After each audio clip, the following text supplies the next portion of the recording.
I'm delighted to introduce the man, the anti-corporate, anti-war, anti-state, laissez-faire man of love and respect, Reed Coverdale.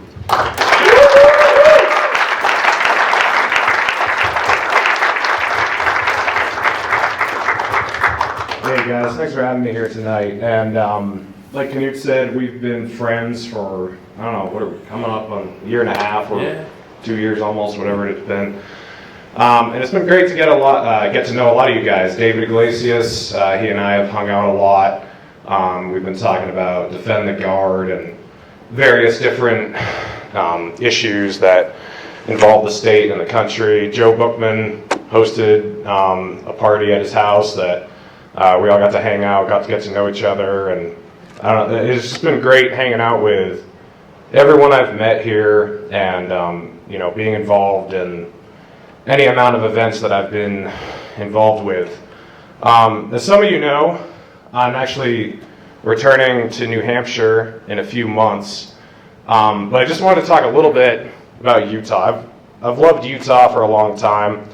I was born and raised in New Hampshire, but several years ago I did some road tripping. I went to all 50 states, and Utah is that state. If you take a snapshot of it, if you're in the Canyonlands or just anywhere in the southern half of the state, you know you're either on Mars or in Utah. Like, if you show anyone that picture, there's nowhere else in this country that looks like that. I mean, maybe a little bit of northern Arizona, but I mean, it's such a unique state. There's so much beauty here, and the people they're very nice. I'm from the Northeast, and people are not so nice up there. They're real, but they're not nice. Like, you get all the unpleasantries out of the way when you meet somebody. That's kind of how it works there. But here, people are a lot more friendly and easier to approach. The other thing that's funny is New Hampshire is like the least religious state in the country. But we have, I think, probably the same amount of churches because there's all those little town squares and greens with the steeples everywhere. So out west, there's no other state like Utah that has steeples. So, you know, it kind of makes me feel a little bit at home, like I'm in New England going from town to town. You know, Joe made a joke about the salad dressing with libertarians, and I sort of made one that's not that funny, but how many libertarians does it take to turn on a light switch? Your business. The answer is only one, because if there's more than one, they're going to be arguing forever about who's the most principled, you know, light switch operator. And that's kind of the principle I kind of want to be digging at with my little talk here tonight, because I haven't been a libertarian my whole life. My parents weren't libertarians. It's been I'd say about 7 years since I've been a small L libertarian, been interested in the ideas. And, you know, most people have a moment where they sort of, you know, a light switch went off and all the ideas started making sense to them. For a lot of people, it was Ron Paul debating Giuliani in 2007 about 9/11. It's probably the most often one I've heard referenced. For me, it was different. I didn't really ever have a moment. It was just sort of a gradual evolution.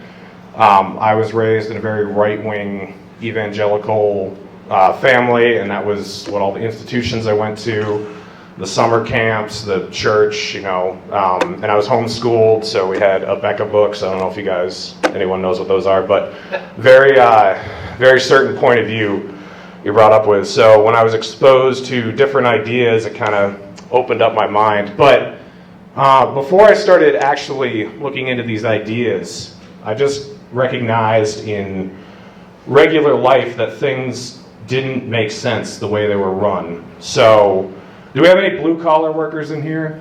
Or am I the only one? All right, we got one here. Yeah. All right. Yeah. All right, you're not all upper echelon elitists. That's good. So, but I started working when I was 16. I did finish high school. I was in high school till I was 18, but I was working after school 2 hours a day, every day, and then I'd work Saturday, and then I had to go to church on Sunday, so I'd have half a day off per week when I was 16 until I graduated, and then I started working full time. So I never really went through that socialist stage because I had to finance everything myself. I bought my own car, had to pay for my own gas. Once I turned 18, I had to start paying rent in the house until I moved out. So I was raised differently. I was born in the 90s, but I was raised in the 70s, basically. You know, and culturally too. You know, we grew up watching Hogan's Heroes and F Troop, and you know, yeah. So I came from my parents. They're from a different era, so they raised us differently than most people my age. At least so it seems. But anyway, in the workforce, I noticed that.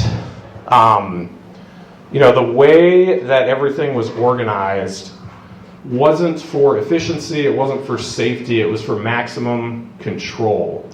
OSHA, you know, any of the regulations that they were passing, they weren't making the job site any safer. And in some cases, they were making it more dangerous just so that, you know, you'd be complying with whatever stupid law they had passed. So, for example, once I was chaining up this big shipping container that we had to pick up, and I was just standing on top of it. This is one of those 8-foot wide, 40-foot long shipping containers that you see come off the ships or whatever. And so I was hooking the chains up, and this safety officer comes running across the substation yard, screaming like, "You need to get off of there, or you need to put a harness on this instance." And so I was like, "Where do you want me to attach a harness to?" And the only places you could attach a harness are on the corners of the roof.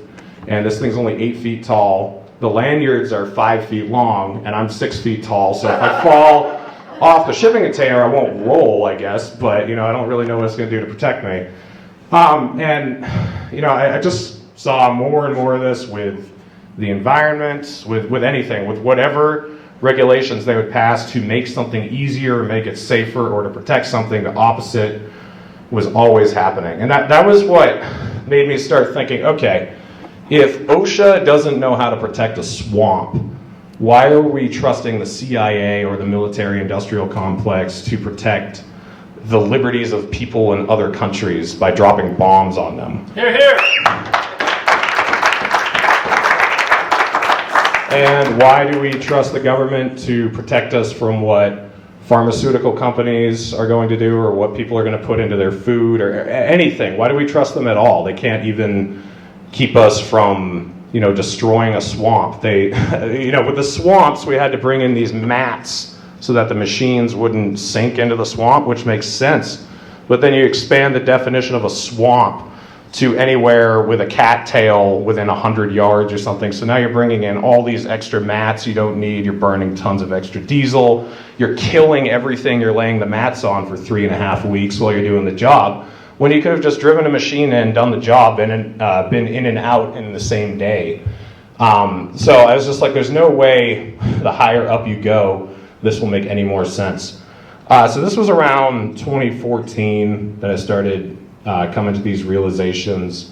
And I found out about Rand Paul when he was filibustering John Brennan's nomination to be head of the CIA, which is an amazing moment. He actually did the filibuster the correct way, stayed on topic for like 14 hours. If anyone doesn't know about that, go look it up. It's pretty incredible. And since I'd already had these real life experiences that were proving how ineffective the government was at everything as far as it affected me, I was like, well, this guy makes sense. Like, he's talking about all this stuff that the government does in the upper levels that doesn't work and destroys people's lives. So that was when I really started looking into libertarian ideas. And this was obviously in the Republican Party.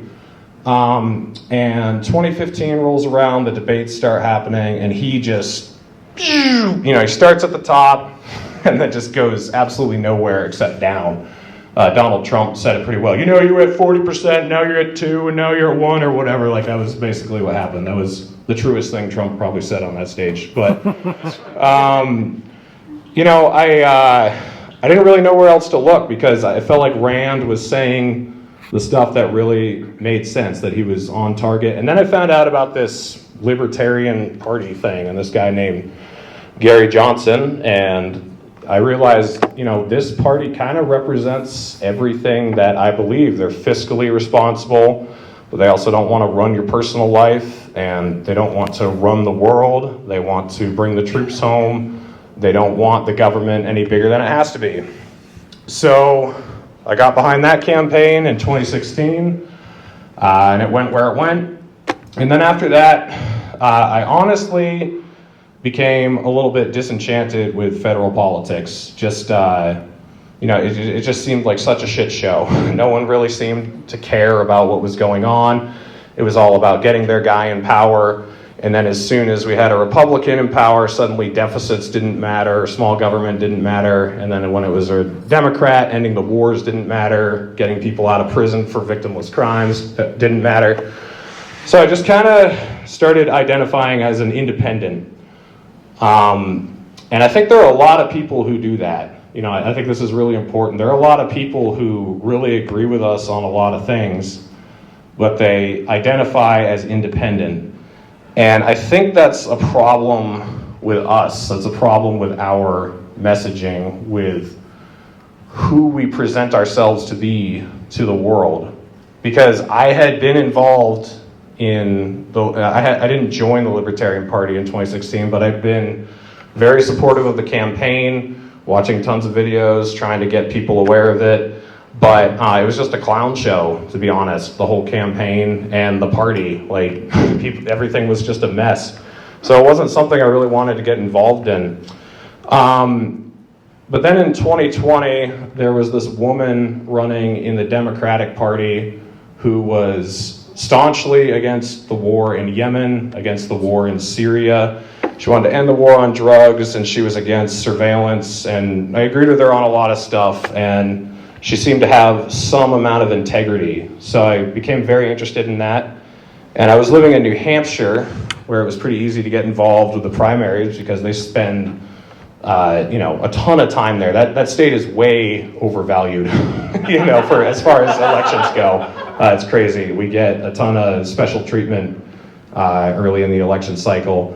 But I got involved in that campaign, and that was what really made me aware of how evil the government is, not just how incompetent it is. And not just the government, but also the media. I don't think that they're just misunderstanding what's going on.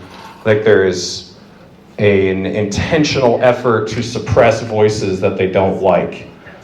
But what was really amazing about that campaign was there were people who had voted for Trump in 2016. There were people who had voted for Ron Paul in 2012. There were people who had voted for Hillary in 2016. There were people who had voted for Bernie. There were Republicans, Democrats, Libertarians, Independents, Socialists, Communists, everything.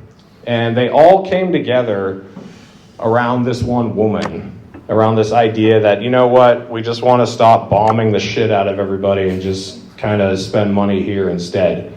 And then we can argue about that later, but let's stop, supporting Saudi Arabia's genocide in Yemen, and then we can figure it out from there.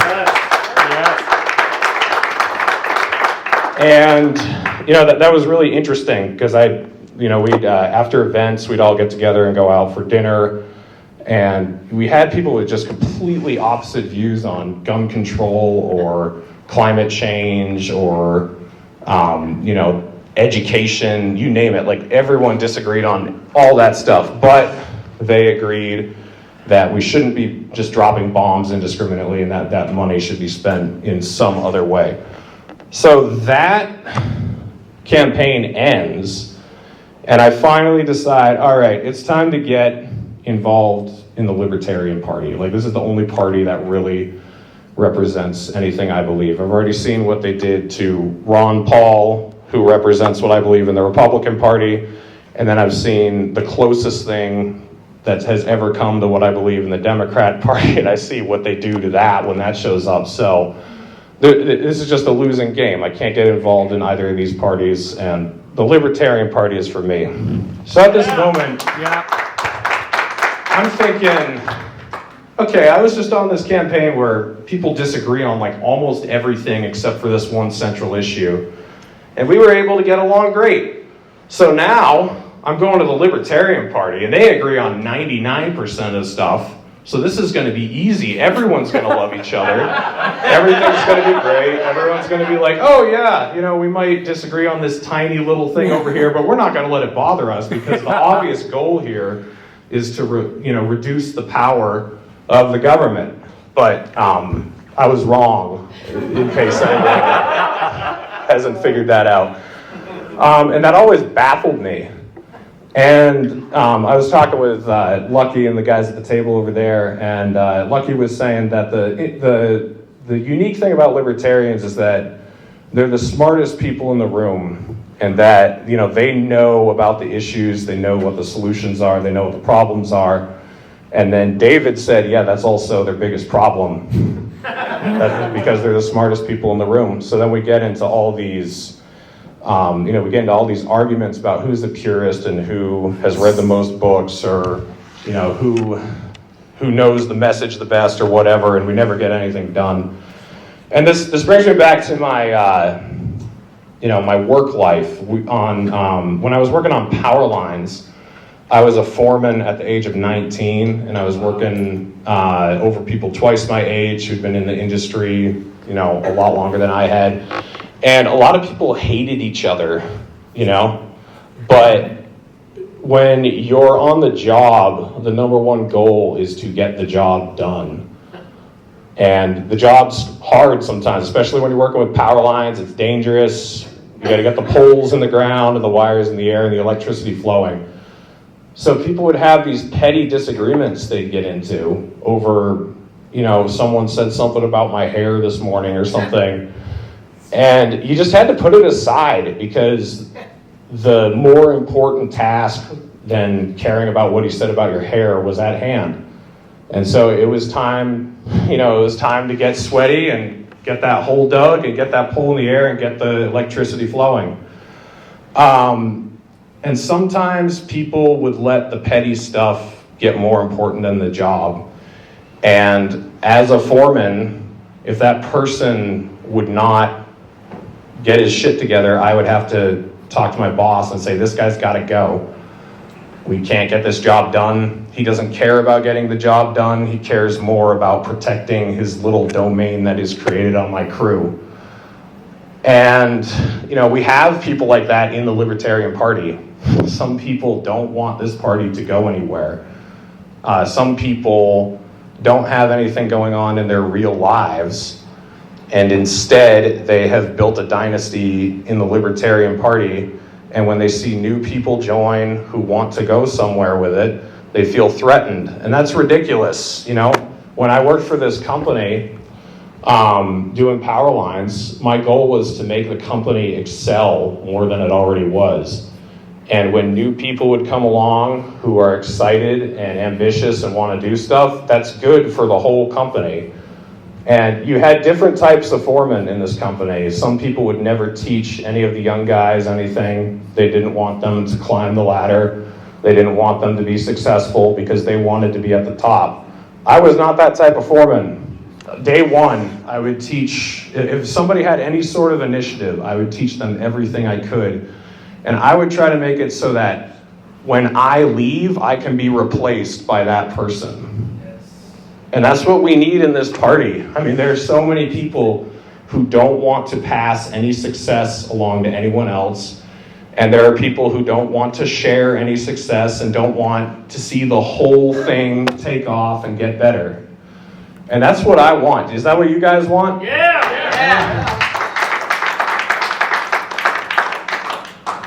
I mean, if we were in the Republican Party and we had all this bickering, I would at least understand it, because the Republican Party holds power. But this is the Libertarian Party. We don't even hold power yet, and we're still arguing over this stuff. And that to me is just the most ridiculous thing ever. And just seeing... Well, I hope so, man. I agree. But,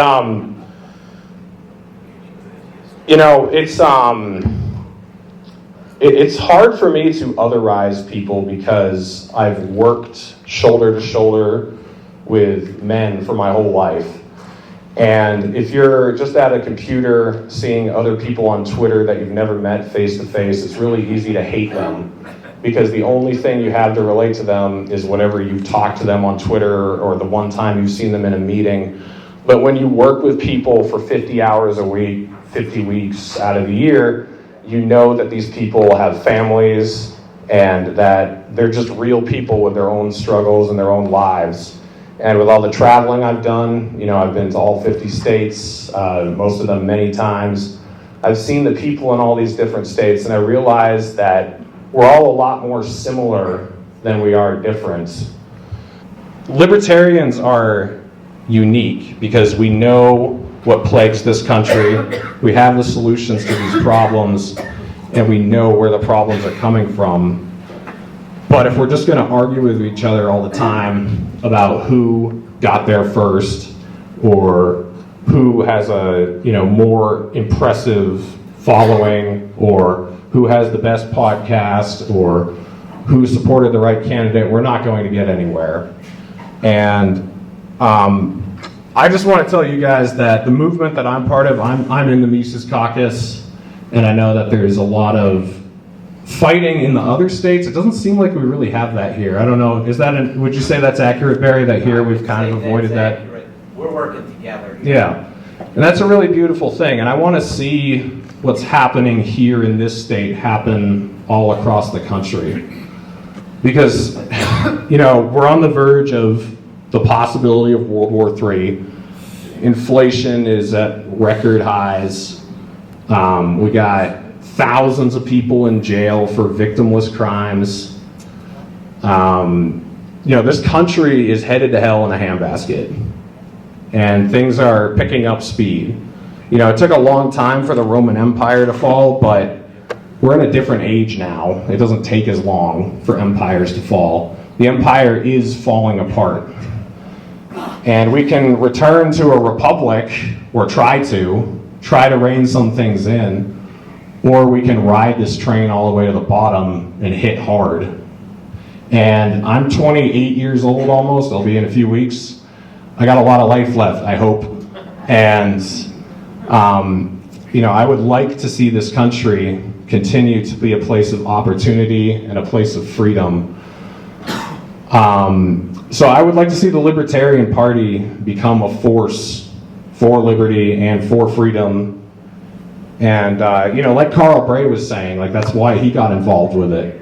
He was saying, I can't remember the exact quote, but it was something like, it's the first and last opportunity for liberty in this country. If you look at the Democrat and Republican parties, I think that's true.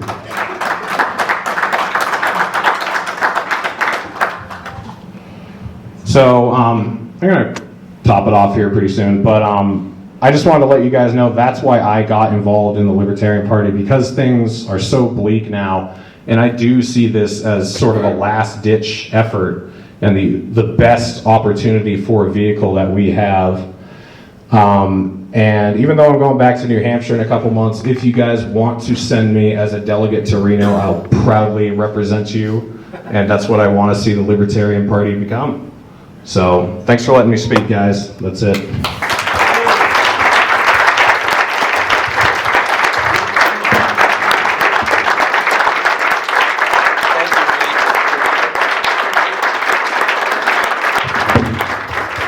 Thank you, Reed. Thank you, dude, for all the work you've done helping to put this evening together. I want to thank Adam and Laura Feller for all the work that they've done helping us get this evening put together up here in Davis County. Thank you all. Thank you, Joe. Thank you, Jerry Bray, for being here. What an exciting evening. And Reed, thank you for your comments. Let me just say, for me, as chair of this party, I want to make it clear to everybody, if you're here to work for more liberty in the state of Utah, you're on my team. Yeah! We're one team.